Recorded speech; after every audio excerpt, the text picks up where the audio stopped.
திருச்சபை வாக்குத்தத்த வசனத்துக்குள்ளே வருவோம்.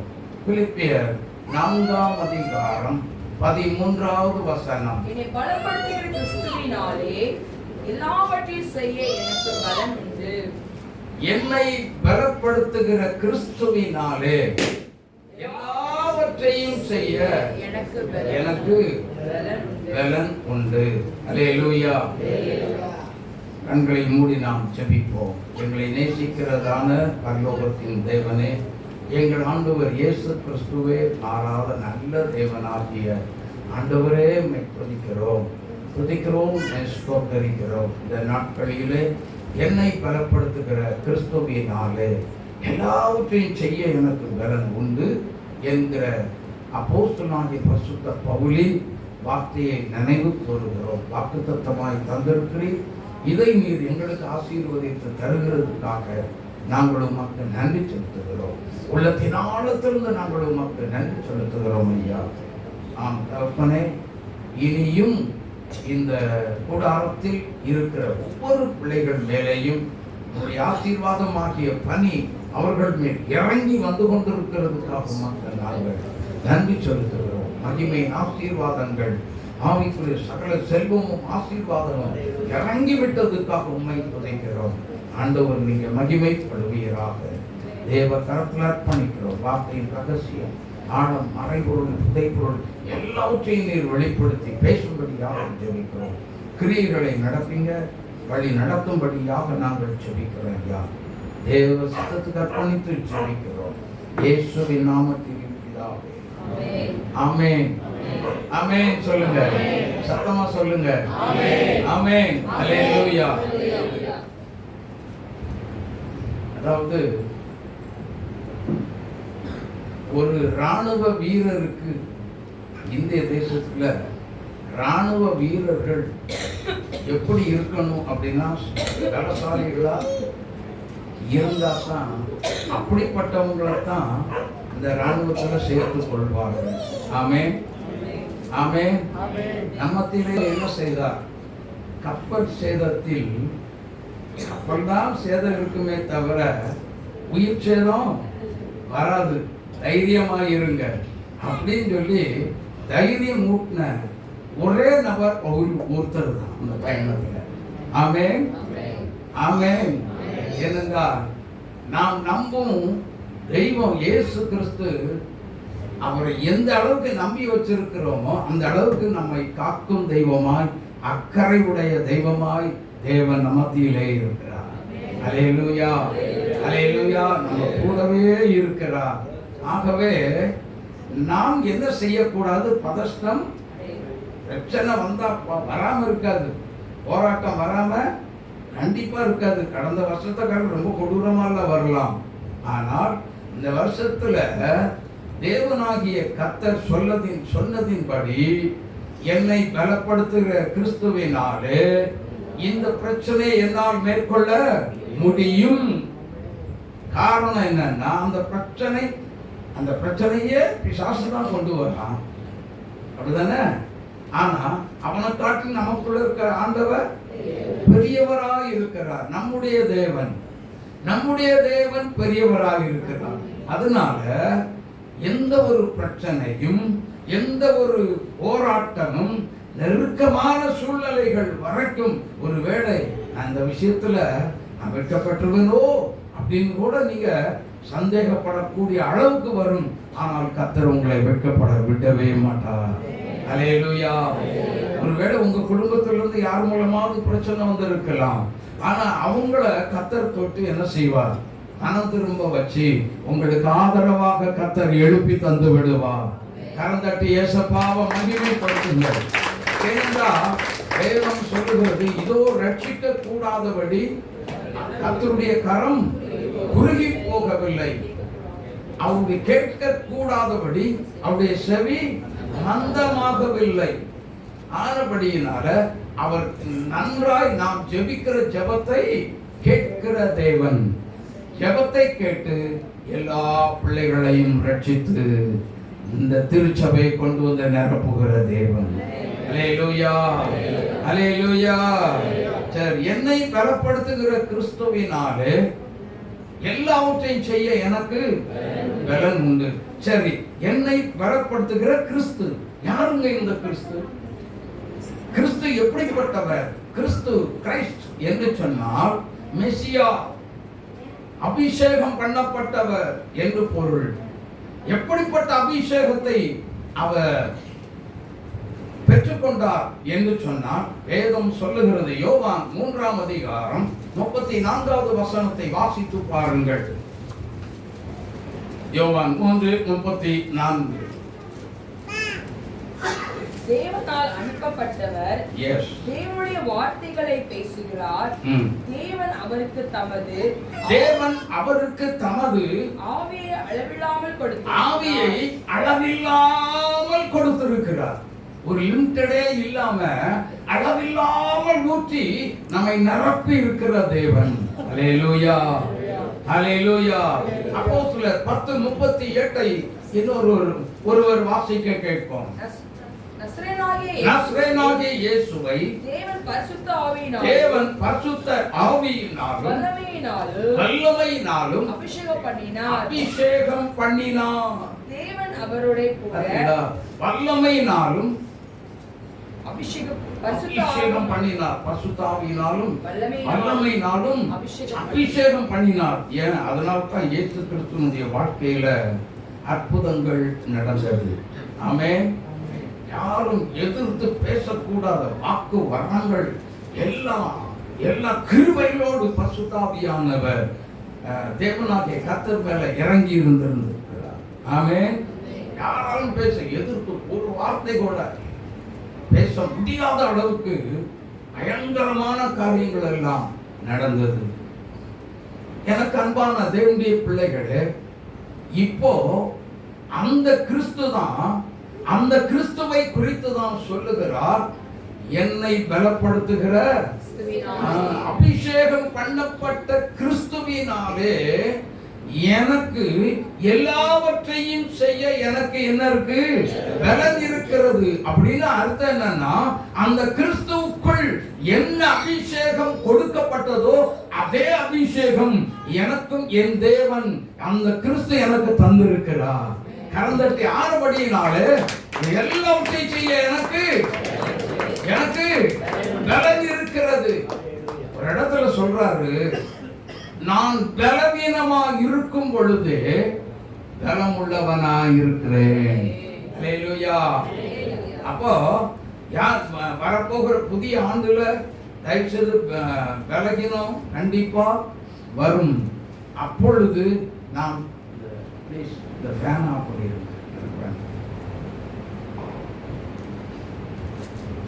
ஹல்லேலூயா.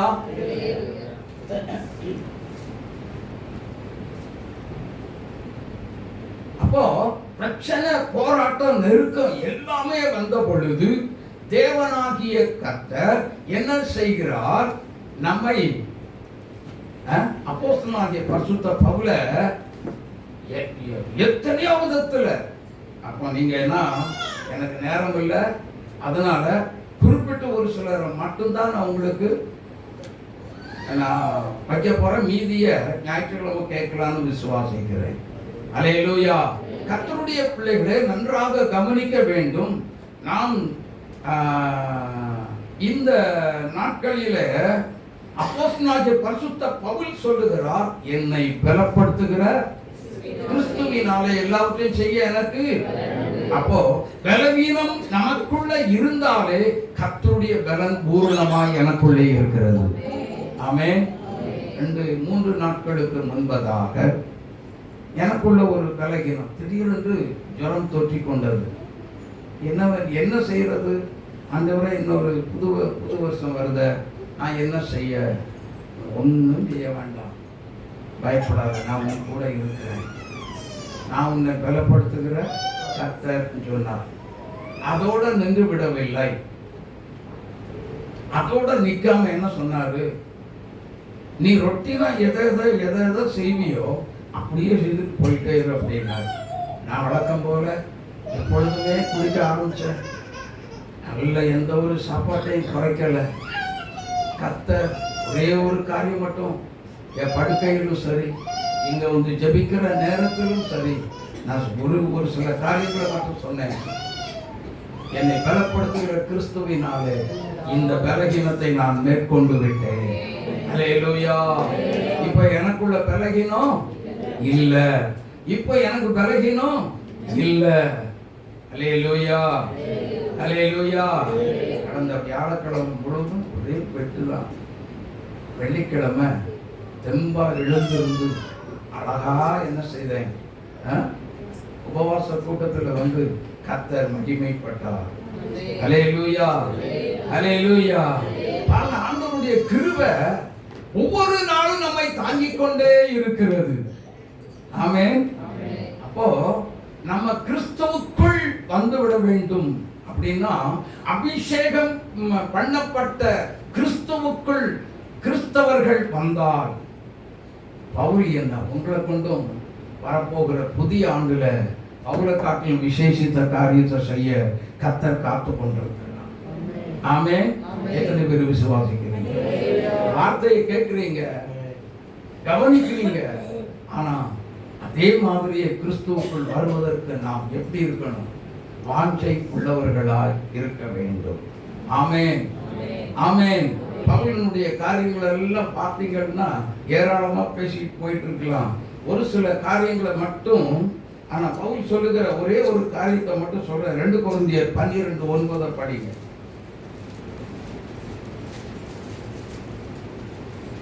அதற்கு அவர், என் கிருபை உனக்கு போதும், என் கிருபை உனக்கு போதும், போதும், பலவீனத்திலே என் பலன், பலவீனத்திலே என்னுடைய பலன் பூரணமாய் விளங்கும் என்றார். ஆகையால் கிறிஸ்துவின் வல்லமை என்மேல் தங்கும்படி என் பலவீனங்களை குறித்து நான் மிகவும் சந்தோஷமாய் மேன்மை பாராட்டுவேன். Praise the Lord. Hallelujah. பலவீனங்களை குறித்து சந்தோஷப்பட்ட ஒரே ஒரு மனுஷன் யாருன்னா பவுல் தான். நம்ம சந்தோஷப்படுவோமா? சொல்லுங்க. நம்ம சந்தோஷப்படுவோமா, அழுவோமா? எனக்கு இந்த பலகீனம் வந்துருச்சு.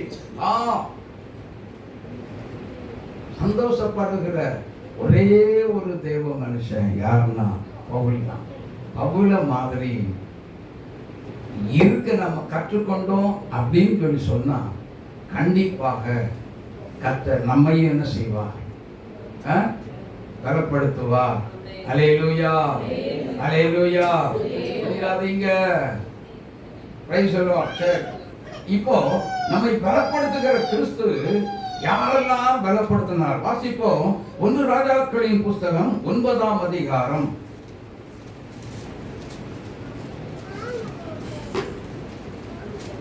வாங்க வாங்க.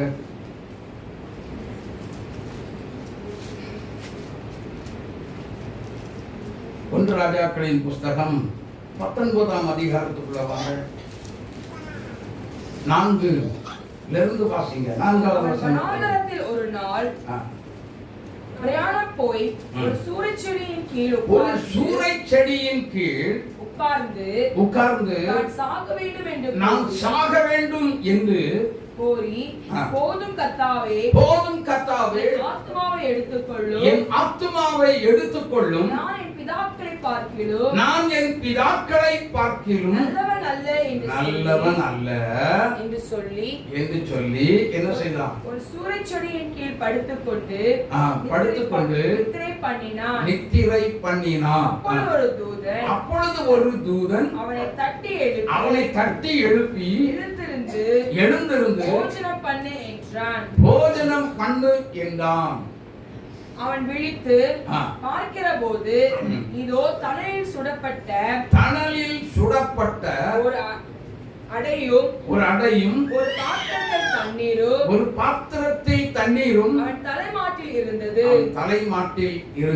அப்பொழுது அவன் புசித்து திரும்ப படுத்துக் கொண்டான். கர்த்தருடைய தூதன் திரும்ப 2ஆம் தரம் வந்து அவனை தட்டி எழுப்பி எழுந்திருந்து போஜனம் பண்ணு. நீ பண்ண வேண்டிய பயணம் வெகு தூரம் என்றான். அல்லேலூயா. அல்லேலூயா. 2 தழலில் சுடப்பட்ட அப்பமும் 2 பாத்திரத்தின் தண்ணீரும் தான்.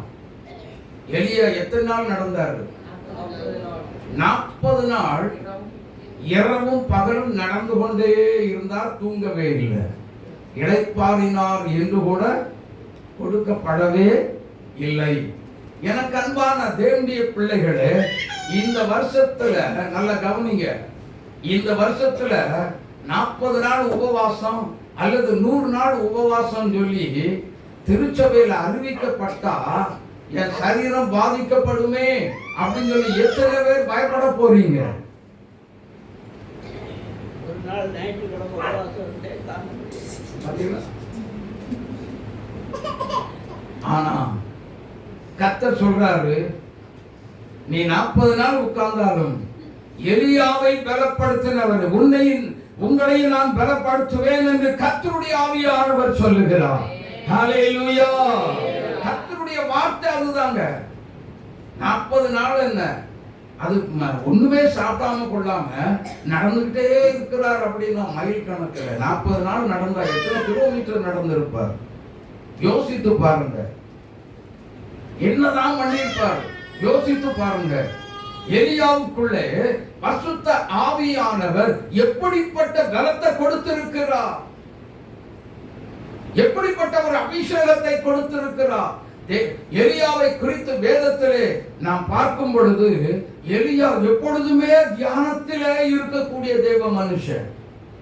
அதனால தான் எலியா தைரியமா சொல்றாரு, எப்பா எஜமான்ட்ட போய் சொல்லு, எலியா வந்திருக்கிறான், உன்னை சந்திக்கணும்னு சொல்லி சொல்றான் அப்படின்னு தைரியமாய் பேசுகிறான். ஏன் ராஜாவுக்கு தானே பயந்து ஓடினவன், இப்போ தைரியமா நான் வந்திருக்கிறேன் போய் சொல். அல்லேலூயா! காரணம் என்ன தெரியுமா? தேவன் கர்த்தாதி கர்த்தர் கிறிஸ்துவாகிய தேவன் அவன் அந்த எலியாவுக்கு கொடுக்கப்பட்ட அபிஷேகம் பயங்கரமான காரியங்களை செய்ய ஆரம்பித்தது. கரந்தட்டி இயேசுவை மகிமைப்படுத்துங்க. இந்த வார்த்தையை கேட்டுக் கொண்டிருக்கிற அன்பு தேவனுடைய பிள்ளையே, உங்களுக்கு உங்க குடும்பத்திலேயும் இந்த நாட்களில் நீங்கள் பெற்றுக்கொள்ள போகிற அந்த பரிசுத்த ஆவியானவருடைய அபிஷேகம் இன்றைக்கு உங்க குடும்பத்துக்குள்ள பெரிய காரியங்களை, உங்க ஊருக்குள்ள உங்க பெரிய காரியங்களை, உங்களுடைய தொழில பெரிய காரியங்களை இன்றைக்கு கர்த்தர் உங்களுடைய ஊழியத்துல பெரிய காரியங்களை கர்த்தர் செய்ய கடந்து வந்திருக்கிறார். அல்லேலூயா! உங்க தொழில கர்த்தர் பெரிய காரியங்களை செய்யும்படி வந்திருக்கிறார். ஆமென், ஆமென். உங்களுடைய பிள்ளைகளுடைய வாழ்க்கையில மிகப்பெரிய காரியங்களை செய்யும்படி எலியாவை அபிஷேகம் பண்ணி மிகப்பெரிய காரியங்களை செய்த கர்த்தர் உங்களையும் அபிஷேகம் பண்ணுவார். அல்லேலூயா! அல்லேலூயா! எனக்கு அன்பான தேவனுடைய பிள்ளைகளே, ஆனபடியினால 2 அடை 2 பாத்திரத்தில் தண்ணீர் எத்தனை நேரத்துக்கு போதும்? நமக்கு எவ்வளவு நேரத்துக்கு போதும்? ஒரு நேரத்துக்கு கூட போகாது சிலருக்கு. அல்லேலூயா! ஒரு சிலருக்கு ஒரு நேரத்துக்கு கூட அந்த 2மே போகாது. ஒரு நேரத்துல அவ்வளோ 2 அப்பத்தை சாப்பிட்டுட்டு அவ்வளவு தூரத்துக்கு போகணும் அப்படின்னு சொல்லி சொன்னா அந்த அப்பத்துக்குள்ள என்ன இருந்தது? என்ன இருந்திருக்கிறது? அதுதான் தேவ பலன் உள்ளே இருந்தது. அல்லேலூயா! இதத்தான் சொல்லுகிறார் அப்போஸ்தலனாகிய பரிசுத்த பவுல். தைரியமா இதெல்லாம் பேசிக் பண்ணி தான் சொல்லுகிறார், என்னை பலப்படுத்துகிற கிறிஸ்துவினாலே எல்லாவற்றையும் செய்ய எனக்கு பலன் உண்டு. உம்மாலே ஒரு சேனைக்குள் பாய்வேன், உம்மாலே ஒரு மதிலை தாண்டுவேன். நம்ம சொல்ல முடியுமா? பெரிய கல்ல கூட என்னால தாண்ட முடியாது அப்படின்னு சொல்லுவோம். யோசித்து பாருங்க, எங்கிருந்து கோட்டையை போய் தாண்ட போறோம்? அல்லேலூயா! உம்மாலே ஒரு மகளை, உம்மாலே ஒரு சேனைக்குள்ள பாய்ந்து போவோமா? போக முடியுமா? ஆவியானவர் பலப்படுத்தினா எல்லாவற்றையும் செய்ய முடியும். கரந்தட்டி இயேசுப்பாவை மகிமைப்படுத்துவார். அப்படின்னா கர்த்தர் இன்னைக்கு என்ன பலப்படுத்தி இருக்கிறார் சொல்லுங்களேன். என்னை பலப்படுத்தின கிறிஸ்துவே உமக்கு நன்றி.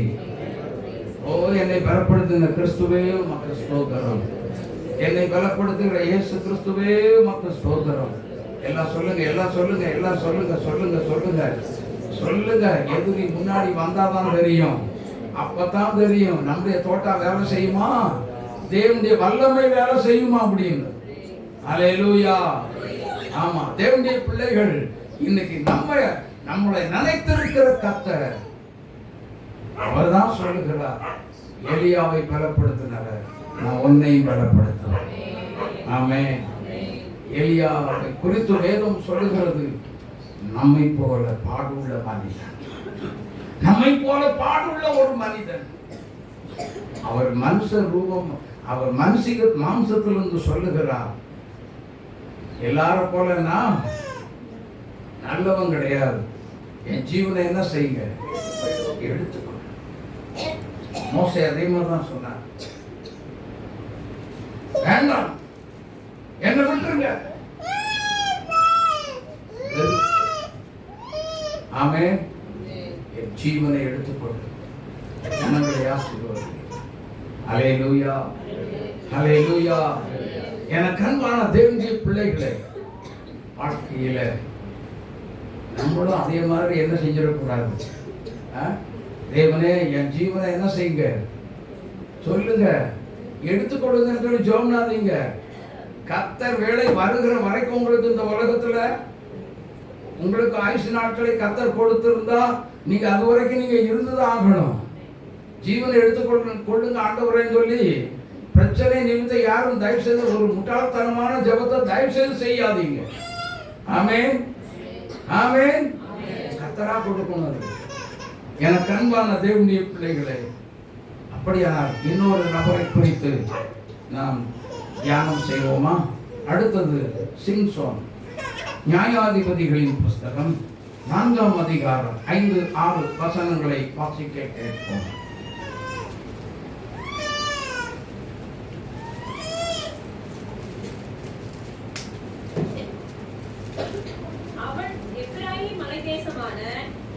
நியாயாதிபதிகள் 4ஆம் அதிகாரம் 5-6 வசனங்கள். அவள் எப்ராயிம் மலைதேசமான ராமாவுக்கும் பெத்தேலுக்கும் நடுவில் இருக்கிற தெபோராளின் பேரிச்ச மரத்தின் கீழே குடியிருந்தாள். அங்கே இஸ்ரவேல் புத்திரர் அவளிடத்திற்கு நியாய விசாரணை போவார்கள். அவள் நப்தலியில் உள்ள கேதேசில் இருக்கிற அப்னோகாமின் குமாரன் பாராக்கை வரவழைத்து, இல்ல அதல்ல,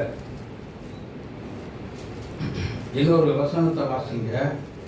அதே நியாயாதிபதிகள் 4ஆம் அதிகாரம் 13, 14, 15 வசனங்களை வாசிக்க கேட்கலாம். சிசேரா 900 இருப்பு ரதங்களாகிய தன்னுடைய எல்லா 16ஆம் அதிகாரம் வாசிங்க. பாராக் ரதங்களையும் ஒரு நிமிஷம். நியாயாதிபதிகள் 14ஆம் அதிகாரத்துல வாங்க, 5-6 வசனங்களை வாசிங்க. அப்படியே சிம்சோனும் அவன் தாயும் தகப்பனும் திம்னாத்துக்கு போக புறப்பட்டார்கள். அவர்கள் திம்னாத்துக்குள் திராட்சைத் தோட்டங்கள் மட்டும் வந்தபோது, இதோ கெர்ச்சிக்கிற பாலசிங்கம் ஒன்று அவனுக்கு எதிராக வந்தது. இதோ கெர்ச்சிக்கிற பாலசிங்கம் ஒன்று அவனுக்கு, யாருக்கு? சிம்சோனுக்கு எதிராக வந்தது. ஹலோ, கவனிங்க. கெர்ச்சிக்கிற பாலசிங்கம் ஒண்ணு வந்துருச்சு. என்ன செய்வோம்? நமக்கு எதிராக ஒரு சிங்கம் வந்துருச்சு, என்ன செய்வோம் சொல்லுங்க? சொல்லுங்களேன், என்னதான் செய்வோம்? எப்படி நம்முடைய நிலைமை கொஞ்சம் அப்படியே இமேஜ் பண்ணி பாருங்களேன். வேத்து விறுவிறுத்து என்ன நடக்க போதோ, நான் தனியாக வந்து காட்டுக்குள்ள மாட்டிக்கிட்டேன், ஏசப்பா இந்த துஷ்ட மிருகத்துக்கிட்ட இருந்து என்ன செய்யுங்க, காப்பாத்துங்க. தாவீது அப்படி சொல்லவே இல்லை, சிம்சோன் அப்படி சொல்லவே இல்லை. என்ன செய்தாங்க?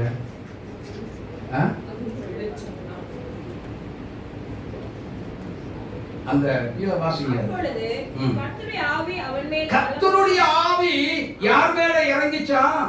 சிம்சோன் மேல இறங்கினதினால் அவன் தன் கையில் ஒன்றுமில்லாதிருந்தும் அவன் தன் கையில் ஒன்றுமே இல்லைங்க. ஒண்ணுமில்லைனாலும் என்ன செய்யல? அவன் பயப்படல. ஹலோ, அவன் என்ன செய்யல? பயப்படல. பயப்படாம என்ன பண்ணான்? அதை ஒரு தைரியமா நின்னுகிட்டான். தைரியமா நின்று என்ன செய்யறான்? அதை ஒரு ஆட்டுக்குட்டி கிழித்து போடுகிறது போல் ஒரு ஆட்டுக்குட்டி கிழிக்கிறது கஷ்டம். அவ சர்வ சாதாரணமா கிழிச்சு வீசிட்டான். அல்லேலூயா. இப்ப சொல்லுங்க, சிம்சோன் கேட்டா சொல்லுவாரு, என்னை பலப்படுத்துகிற கிறிஸ்துவினாலே இதெல்லாம் செய்யறதுக்கு எனக்கு சர்வ சாதாரணம். நான் பழக்கப்பட்டவன். அல்லேலூயா. நான் இதெல்லாம் எனக்கு கை வந்த கலை. இதுக்கெல்லாம் நான் என்ன செய்ய மாட்டேன்? பயப்படவே மாட்டேன். அல்லேலூயா, அல்லேலூயா. எனக்கு அன்பான தேவனுடைய பிள்ளைகளே, அதே அதிகாரம் 9வது வசனத்துல படிங்க. அவன் அதை தன் கைகளில் எடுத்து தன் தாய் தகப்பனிடத்தில் வந்து அவர்களுக்கும் கொடுத்தான். அவர்களும் சாப்பிட்டார்கள். ஆனாலும் தான் அந்த தேனை சிங்கத்தின் உடலிலே எடுத்ததை அவர்களுக்கு அறிவிக்கவில்லை. ஆமென். பாத்தீங்களா? இவன் ஏற்கனவே இதை என்ன செய்யக்கூடாது? சாப்பிடக்கூடாது. ஆனா சிம்சோன் என்ன பண்றான்? தானும் சாப்பிட்டது இல்லாம இத போய் எங்க போய் கதை போடுறான் அப்படின்னா, பெலிஸ்தர்கள் மத்தியில் தான் ஒய்ஃப் கிட்ட போய் கதையா போடுறான். விடுகதை. யோசித்து பாருங்க. பலவான் இடத்திலிருந்து மதுரம் வந்ததான். பட்சிக்கிறவனிடத்திலிருந்து பட்சணமும், பலவான் இடத்திலிருந்து சக்தி வாய்ந்த ஒரு பலமும் வந்ததுன்னு சொல்றான். ஆமென். கடைசியில பார்த்தா, எப்பா அவன் தாயா சிங்கத்திட்ட இருந்தாயா நான் எடுத்துட்டு வந்தேன் அப்படின்றான். பாருங்க, யோசித்து பாருங்க. அப்போ இவருக்கு என்ன பயம் இல்ல? சிங்கத்தை கண்டு பயம் இல்ல. சிங்கமே ஏத்து நிக்க முடியல அப்படின்னா மற்ற மிருகங்கள் ஏத்து நின்றுக்கும் நினைக்கிறீங்களா? இவன் காட்டுக்குள்ள நடந்தாலும் சிங்கம், புலி, யானை வரைக்கும் என்ன செஞ்சிருக்கும்? இவனை பார்த்து ஓட ஆரம்பிச்சிருந்திருக்கும். ஹல்லேலூயா, ஹல்லேலூயா. அதை பார்த்து நம்ம ஓடுவோம். ஆனா சிம்சோனை பார்த்து என்ன பண்ணிருக்கோம்? ஓ, இவன் மகா பயங்கரமானவன், இவனுக்குள்ள கர்த்தருடைய ஆவி இருக்குது, நம்ம இவங்கிட்ட என்ன செய்யக்கூடாது? போகக்கூடாதுன்னு இவனை பார்த்த மாத்திரம் தெரிச்சு அதெல்லாம் ஒரு காட்டுக்குள்ள ஓடி மறைஞ்சிருந்திருக்கும். யோசித்து பாருங்க. அதனால தான் அந்த சிங்கத்தை மட்டும் கரெக்டா வேதத்துல சொல்லப்பட்டிருக்கிறது. ஆமென், ஆமென். எனக்கு அன்பான தேவனுடைய பிள்ளைகளே, அதே அதிகாரம் 13ல இருந்து வாசிங்க. அதை எடுத்து விடுவிக்காதே போனால், ஏமா கவனிங்க. அதை எனக்கு விடுவிக்காதே போனால் நீங்கள் எனக்கு 30 துப்பட்டிகளையும் வாசி 30 துப்பட்டிகளையும் 30 மாற்று வஸ்திரங்களையும் கொடுக்க வேண்டும் என்றார். அதற்கு அவர்கள், உன் விடுதலையை சொல், நாங்கள் அதை கேட்கட்டும் என்றார்கள். அப்பொழுது அவன், பட்சிக்கிறவனிடத்திலிருந்து பட்சணமும் பலவானிடத்திலிருந்து மதமும் வந்தது என்றான். அந்த விடுதலை அவர்களால் 3 நாள் மட்டும் விடுவிக்க கூடாதே போயிற்று.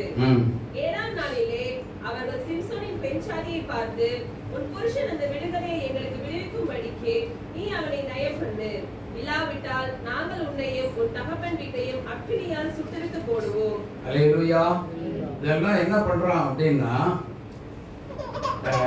அவனுடைய ஒய்ஃப் கிட்ட கேட்டு அந்த சம்பவத்தெல்லாம் கேட்டு அவங்களுக்கு விடுதலையினுடைய ரகசியத்தெல்லாம் சொல்லி கொடுத்த உடனே இவனுக்கு கோபம் வந்துடுது. உடனே போறான். 300 நரிகளை பிடிச்சி காட்டில் இருந்து பிடிச்சி ஒன்னா கட்டி வச்சு பந்தத்தை கொளுத்தி விட்டு அவங்களை வெள்ளாமையில விடுறான். எல்லாம் கருகி நாசமாய் போய்விட்டது. அல்லேலூயா. ஒரு நரியை பிடிக்க முடியுமா ஐயா? ஒரே ஒரு நரிய வேணா துட்டிய வேணா சின்ன வயசுல எங்க ஜெயதாசுல அடிச்சே கொண்டிருக்கிறான் நரிய. ஆனா ஒரு நரிய நம்ம உயிரோட பிடிச்சி மெயின்டெனன்ஸ் பண்றதுக்குள்ள போதும் ஆயிரும். ஆனா 300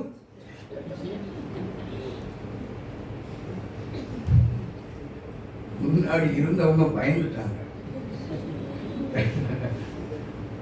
Praise the Lord. உங்க தூக்கத்தை கலைச்சு விடுது பலர், அவ்வளவுதான். Praise the Lord. Hallelujah. Hallelujah. ஆமா, தேவனுடைய பிள்ளைகளே நன்றாக கவனிக்கணும். அப்படின்னா இன்னைக்கு நம்முடைய தேவன் சிம்சோனோடு கூட இருந்த கர்த்தர் நம்மோடு இருக்கிறார். ஹல்லேலூயா.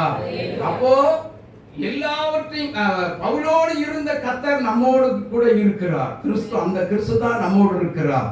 எலியாவோடு கூட இருந்த அதே கிறிஸ்து நம்மோடு கூட இருக்கிறார். சொல்லுங்க, எலியாவின் தெய்வம் தான் என் தேவன், பவுலின் தெய்வம் தான் என்னுடைய தெய்வம், சிம்சோனின் தேவன் தான் என்னுடைய தெய்வம். சொல்லுங்க, தாவீதின் தெய்வம் தான் என்னுடைய தெய்வம். ஹல்லேலூயா.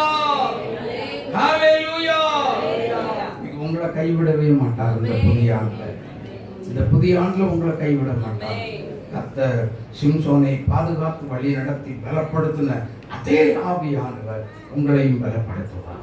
உங்க வாழ்க்கையில குறுக்கிட்டு என்ன பலகினோம் உங்களையும். சரி, இத்தனைக்கும் காரணம் என்னன்னா, இந்த புது பலன் எப்படி வருகிறது, இந்த பலன் எங்கிருந்து வருகிறது அப்படின்னா, அப்போஸ்தலர் 1ஆம் அதிகாரம் 8வது வாரம், பரிசுத்த ஆவி உங்களிடத்தில் வரும் பொழுது பலன் நீங்கள் பலன் அடைவீர்கள். கரந்தட்டி இயேசுவை மகிமைப்படுத்துங்க. ஏசாயா 40 கடைசி வசனத்தை வாசித்து பாருங்க. கர்த்தருக்கு காத்திருக்கிறவர்களோ புது பலன் அடைவார்கள். ஆமென்.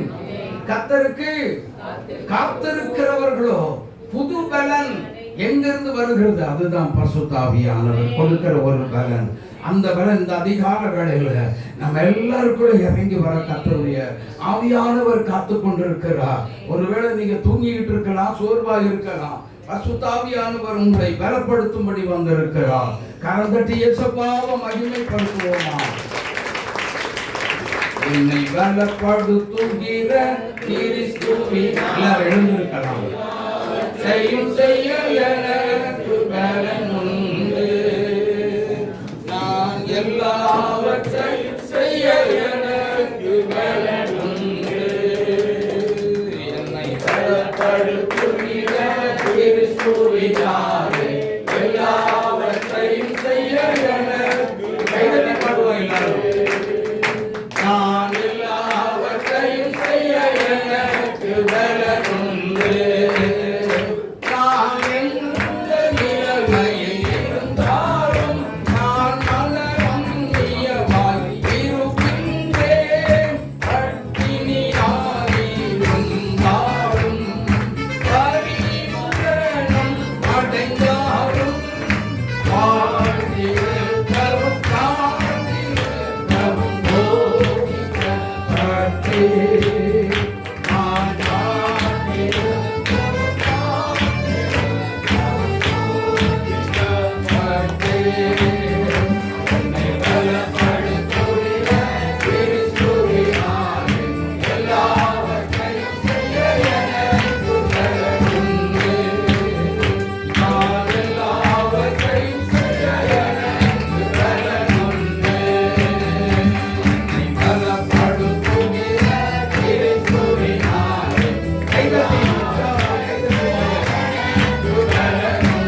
கண்களை மூடி, ஆண்டவரே என்னை பலப்படுத்தும்.